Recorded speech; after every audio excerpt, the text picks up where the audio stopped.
बोलावं नाही का? हा, मी जर वयानं जर तुमच्यावर मोठा असतो ना मग तर माय जगन्नाथ बापय जगन्नाथ, पण वयानं मी लहान आहे आणि लहान असून त्यांच्या डोळ्यात एकचा महाराज आहे, काही अगोदरचा महाराज नाही, काही नाही.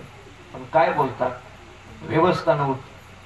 परमार्थ अवस्थेचा असावा आणि अवस्थेच्या परमार्थाला पूरक व्यवस्था असावी. आणि मग हा स्वच्छ परिसर असेल किंवा देवतेची पूजा असेल, ह्या मोठ्या गोष्टी महत्वाच्या आहेत. आता बऱ्याच गावात फिरण्याचा योग येतो, त्या देवाची पूजा होती, त्या देवाचे कपडे कोण कुठं वाळू घालतंय,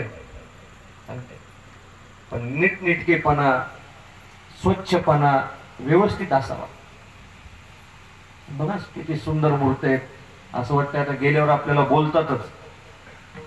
आणि आपलं कर्म आहे, ज्ञानेश्वरीचा 3रा अध्याय कर्मयोग आहे, आणि त्यात एकच ओवी सांगतो. ओव्या तशा जास्त आहेत, ज्ञानेश्वरी फुकटच केली, ओव्या जास्त आहेत, पण वेळेअभावी एकच सांगतो. हे आपण केलं पाहिजे आणि तुम्ही केलं म्हणून तुम्ही धन्यवादाला प्राप्त आहेत. तुम्ही देवता ते भजाल, देव तुम्हा तुष्ट येईल, आईसे परस्परे घडेल प्रीती जे. ज्ञानोबरायांनी 11व्या श्लोकाखाली हे चिंतन केलेले. तुम्ही ज्याप्रमाणे देवतांची पूजा कराल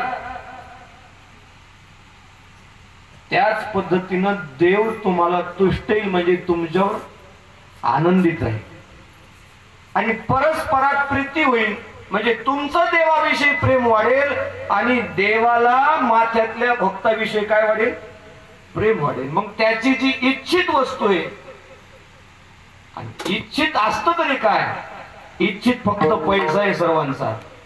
त्याच्या अगोदरच्या 2 ओव्यात त्याचा अर्थ आहे. आता वयामानानं मला पाठ नाही येते, पण 3ऱ्या अध्यायात हे चिंतन आहे. जे जेणे करुणी समजता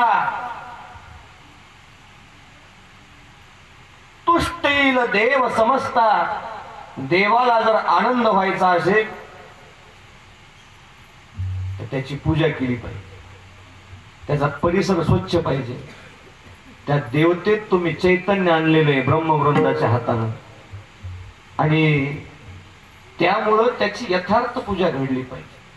कशी पूजा करून अर्थ नाही, यथार्थ म्हणजे जशी पाहिजे तशीच झाली पाहिजे. आणि हा परिसर मोठा स्वच्छ दिसला,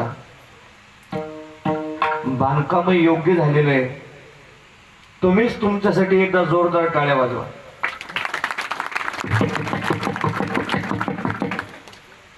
पूजेची व्यवस्था कशी महाराज?